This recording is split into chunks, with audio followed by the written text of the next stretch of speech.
How many questions do you have to get right to score a 705 on the GMAT? Or a 645, which would still put you in the 90th percentile, or whatever your target score is? And unfortunately, because I get asked this question all the time, there's not an exact number of right answers that I can tell you that definitely translates to a given score. And the reason for that is, remember that the GMAT is an adaptive scoring algorithm. So it's not so much a matter of how many questions you get right as which questions you get right. And I want to share some intel along these lines that I think will help you maximize your GMAT score.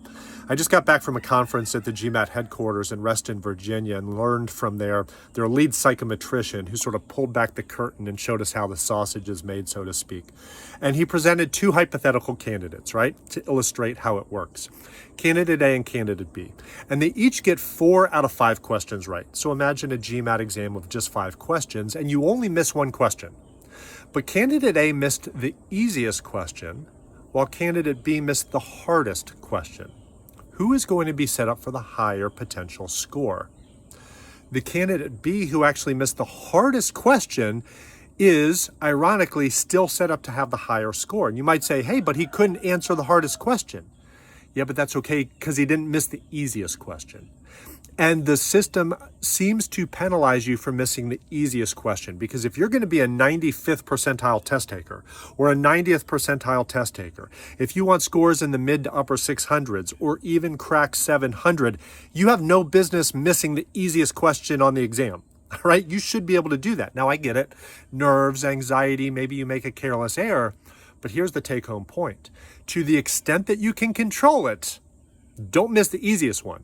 Yes, you want to get to the point where you can also answer the hardest questions, but there doesn't seem to be as much of a penalty for missing the hardest question so long as you get all of the questions you absolutely should be getting right.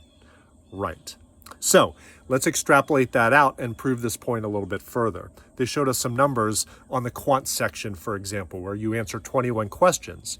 And again, let's say you get 17 out of 21 correct, so you're missing 4 questions. The median score, if that happens, is an 81, which is the 71st percentile. So not bad. 17 out of 21, maybe a pretty good number to shoot for. But here's the point.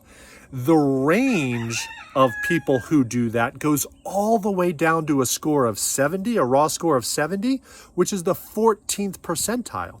So it's possible you only miss 4 and you're in the 14th percentile, while others miss 4 and are in the 70th percentile or higher. It depends on which questions you get wrong, not how many. So make sure you're getting the easiest questions right.